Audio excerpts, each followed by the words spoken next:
Olá, meu amigo, minha amiga, sejam bem-vindos a mais um Portal do José, em tempos em que a gente está podendo discutir coisas mais importantes, mais interessantes e concretas da nossa realidade. Porque, como a gente já tinha conversado aqui, com a grande neutralização que as redes de extrema-direita tiveram pelas redes sociais, que eram motivadas por discursos do presidente da República, que por sua vez esvaziou seus próprios discursos, uma vez que tudo aquilo que ele defendia alguns meses atrás, ele não defende mais, enfim, houve um esvaziamento que foi se retroalimentando.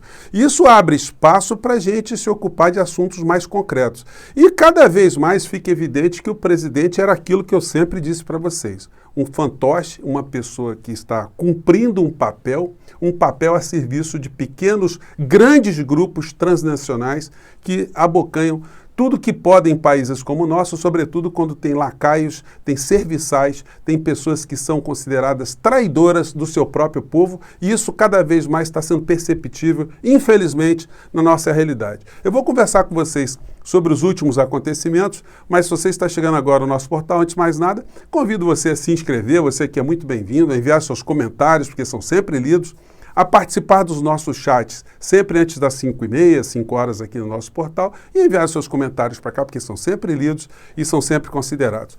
Gente, está difícil para o poder econômico, para o poder midiático, para as estruturas que se nutriram durante esses anos de governo Bolsonaro/Temer, porque o Bolsonaro deu continuidade, muita gente não se atenta para isso, de muitas pautas que nasceram ali no governo de Michel Temer, que foi um governo que fez essa ruptura, esse giro para que o Brasil entrasse numa escala de ser cada vez mais dilapidado pelo poder, pelo capital internacional, pelas estruturas transnacionais aqui no nosso país.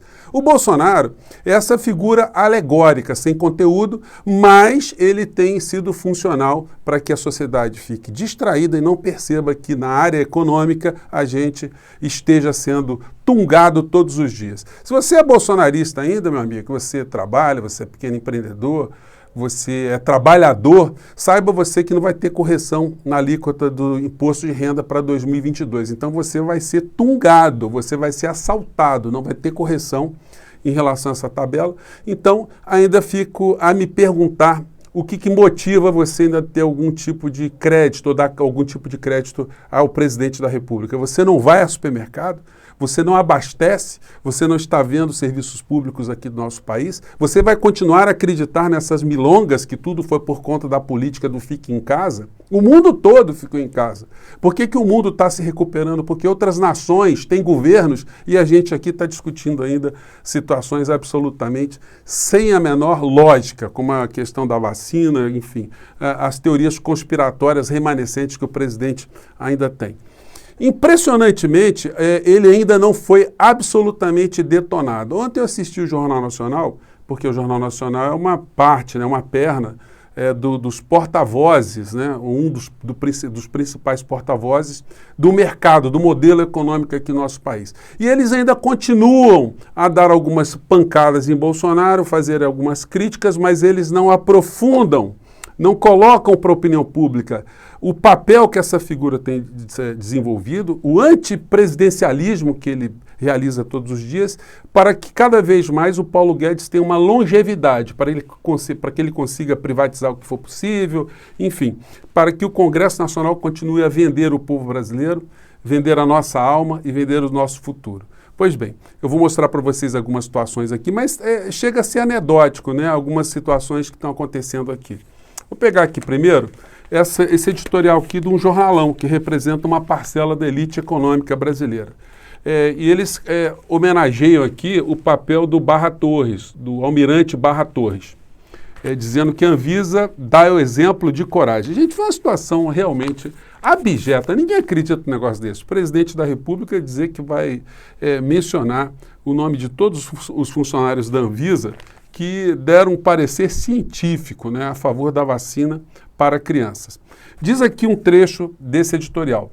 Não é preciso ser especialista em bolsonarismo para deduzir que o objetivo de Bolsonaro, usando seu poder e a sua visibilidade como presidente, é atiçar os cães nas redes sociais a destruir a reputação profissional e arruinar a vida privada dos funcionários da Anvisa. Gente, teve ameaça de morte para funcionário da Anvisa, né? Então, é um negócio muito sério. Então, é a postura de um covarde, né? Como fez o Trump lá nos Estados Unidos, que atiçou seus cães, os cães foram para fechar o Congresso, o Capitólio, e estão todos presos agora respondendo por processo, e o Trump finge que não conhece mais essa gente. Essas pessoas que também deram apoio a Bolsonaro, que estão encalacrados agora, Bolsonaro não visita mais ninguém. Bolsonaro fala de Roberto Jefferson, por exemplo, ele fala das pessoas que foram grampeadas, estão passando dificuldades, algum tipo de apoio material, além do discurso evidentemente muito inútil de apoio para essas pessoas, que hora por outra ele faz de maneira muito tímida. Pois bem, então a gente está vendo esse tipo de situação. Ao mesmo tempo que o desgaste do Bolsonaro vai aumentando, porque quando a gente vê as pesquisas de opinião, a gente vê essas coisas aqui, né? Eu, conforme já falei para vocês, as pesquisas de opinião, elas têm que ser vistas com muita cautela, né? É só você pensar no seguinte aspecto: se nós tivéssemos aqui, ao invés do Ibope, do Datafolha, institutos, o MST Data, a CUT Data, a Unidata fazendo pesquisas sobre diversos assuntos, vocês acham que os resultados seriam evidentemente os mesmos? Se o José Fernandes fosse redator de um grande jornal na televisão brasileira, vocês acham que a abordagem dos fatos relacionados ao Bolsonaro seriam os mesmos, teriam os mesmos tratamentos? Evidentemente, eu colocaria a situação com toda isenção. E colocando a situação com toda isenção, a gente teria que dizer a verdade. E colocando a verdade para o povo brasileiro teria uma outra percepção da realidade. Como diria Hegel, a informação gera a ação, a desinformação gera a conformação. E isso aí, gente, não é nenhum pedido de emprego, não, né? Minha vida está muito bem resolvida já há muito tempo, enfim, graças a Deus, sempre trabalhei bastante, mas é uma constatação do papel que a mídia desenvolve na opinião pública brasileira. Mas essa pesquisa aqui nos dá conta que o Bolsonaro saiu de um patamar, no começo desse ano, de 41% dos entrevistados que diziam que nunca confiam no presidente para um patamar de 60% agora em dezembro. Foi mais de 50%, né? Ou 50% de aumento nesse nunca confia. E que sempre confia no presidente caiu de 19% para 13%. Ainda tem 13% de pessoas aqui no nosso país que ainda acreditam no Bolsonaro. Portanto, se a gente somar os 26% do grupo das pessoas que às vezes confia e com os 60% dos que nunca confiam, nós temos 86% dos brasileiros que, quando o Bolsonaro diz alguma coisa, acendem um alerta ou não acreditam de modo algum. E aí a situação está ficando cada vez mais periclitante.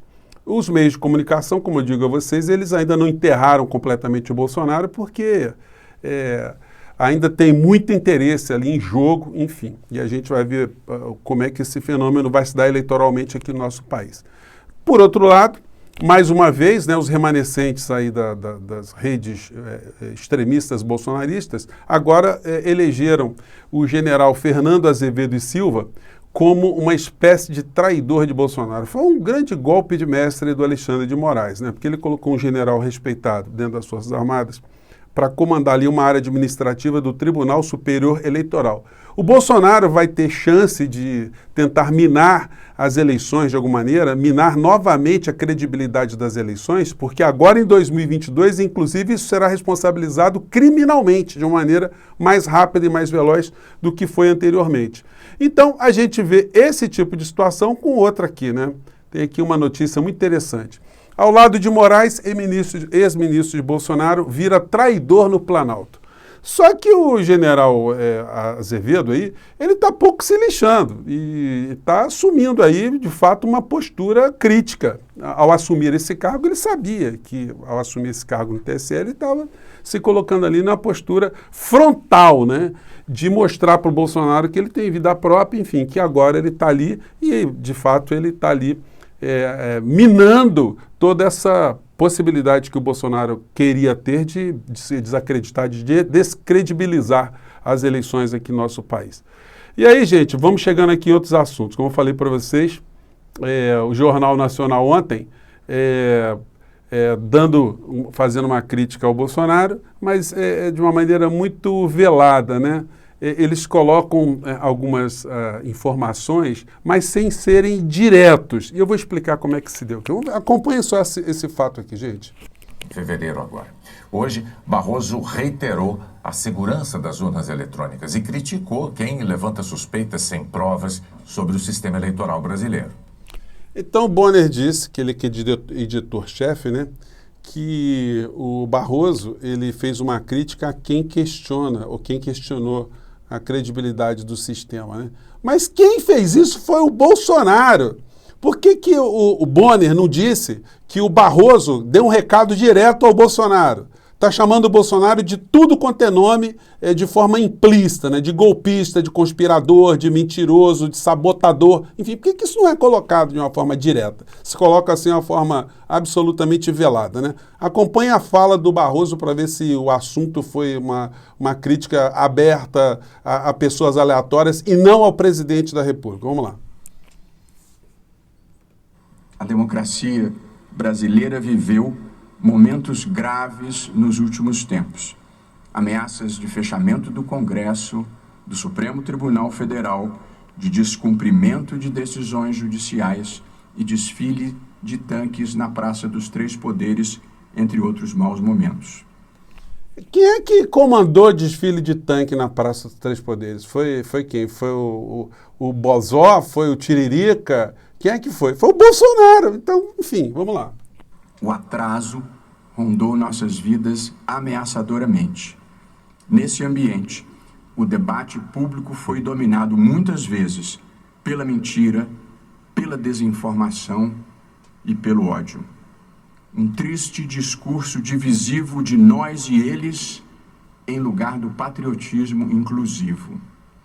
O saldo positivo de tudo o que passamos é que as instituições resistiram e afastaram o fantasma do retrocesso, da quebra da legalidade constitucional, das aventuras autoritárias que sempre terminam em fracasso. A Justiça Eleitoral, particularmente, sofreu ataques repetidos com acusações falsas de fraude e ofensas aos seus integrantes. Quem é que fez isso? Foi algum marciano? Foi algum ser abissal? Não, foi o Bolsonaro. Mas, como eu disse a vocês, o nome não foi citado lá na frente, né? No começo da matéria. Num esforço subreptício de trazer descrédito para a democracia. Uma absurda campanha que pregava a volta ao voto impresso com contagem pública manual. De novo, uma aposta no atraso. Uma volta ao tempo de fraudes, em que urnas desapareciam, outras apareciam com mais votos do que eleitores e mapas eram manipulados em favor de gente desonesta. Então, gente, essa foi uma parte da fala do Barroso. A fala teve endereço direto. A fala foi dirigida ao presidente da República, o conspirador maior da nação. Bom, então o que a gente vai ter daqui para 2022? A gente vai começar a prestar atenção em outros temas, em temas mais concretos. A gente está vendo esvaziamento cada vez maior do presidente da República, cada vez mais ele está tendo uma debandada em relação aos seus apoiadores, mas isso garante que a eleição de 2022 caia no colo da esquerda e de quem está comandando as eleições, as intenções de voto nas pesquisas eleitorais? Resposta: não. Gente, se a gente olhar o que acontece na América Latina, a gente vai ter eleição amanhã no Chile. No Chile a gente teve, há alguns anos atrás, manifestações com milhões e milhões de chilenos nas ruas, enfim, contra o governo que estava ali, contra o legado de um governo de ultradireita que foi o legado do Pinochet, que teve ali na área econômica uma figura como Paulo Guedes a funcionar como uma espécie de office boy do ditador ali, do genocida de plantão naquele instante e que agora está aqui conosco, né? Infelizmente. Então, quando você via essas manifestações aqui no Chile, a impressão que a gente tinha é que todas essas pessoas no Chile estavam ali dando um não rotundo a todas as políticas neoliberais, ao conservadorismo, enfim. E o que nós estamos vendo agora é que amanhã nós temos uma eleição no Chile que está bastante disputada, porque o candidato de ultradireita, ele está fazendo cócegas. Então a gente tem matérias como essa aqui. O Chile tem a segundo turno, né, das eleições no domingo. E a pesquisa indica que as eleições estão muito apertadas. Não é possível cravar hoje quem será o futuro presidente do Chile nas apurações que vão se dar logo após o fechamento das urnas no domingo. Então isso tem que servir de alerta para a gente. Quando eu falo aqui de pesquisa, gente, é para a gente sempre ter muita reserva com essas pesquisas, como é que elas são montadas e o momento que a gente está vivenciando agora. Na América Latina inteira, nós sempre tivemos dois blocos de eleitores ou de cidadãos. Um bloco com a percepção mais social, que sempre vota em candidaturas que espelham transformações sociais, e você tem uma grande parcela também, quase meio a meio, a gente vai tendo movimentos pendulares ao longo das últimas décadas, aqui no Brasil e em outros lugares também, que tem também, do outro lado, um grupo de eleitores, de pessoas da sociedade que tem uma visão conservadora e que está acoplada, infelizmente, a uma política econômica neoliberal. Essa foi uma ferramenta que o neoliberalismo mundial criou para que, em países como o nosso, a gente tenha sempre uma discussão que mistura práticas políticas, economia e conservadorismo. E agora no Brasil também religião. Então o jogo ele ainda vai ser muito complicado até 2022. As intenções de voto agora elas sinalizam uma série de questões, mas elas não sinalizam que a vitória, seja de quem for, está absolutamente sacramentada. Eu espero que amanhã no Chile que as forças progressistas, que os eleitores do Chile, que têm uma visão mais social, que eles consigam eleger o seu presidente da República. Mas isso é um processo que está se repetindo durante muitas décadas em todos os países da América Latina. No Chile, na Argentina, no Paraguai, no Equador, no Peru, enfim, os fenômenos são muito parecidos. Então a gente não deve se iludir que pelo fato do ex-presidente Lula estar liderando pesquisa agora, que ele já está com a mão na taça, que ele está sacramentado. Vai rolar muita água debaixo dessa ponte, isso aí não é nenhuma torcida. Eu estou apenas registrando com vocês aqui o que temos de cenário mais para frente. E aí a gente vai ficar conversando aqui, vocês vão colocando as opiniões de vocês, e a gente vai formando aqui a nossa opinião e vai alertando as pessoas das coisas que estão acontecendo aqui no nosso país, né? Bom, eu vou ficando por aqui, espero ter jogado algumas questões aí para a sua reflexão no dia de hoje, e a gente se encontra no nosso próximo Portal do José. Um grande abraço e até lá, gente. Tchau!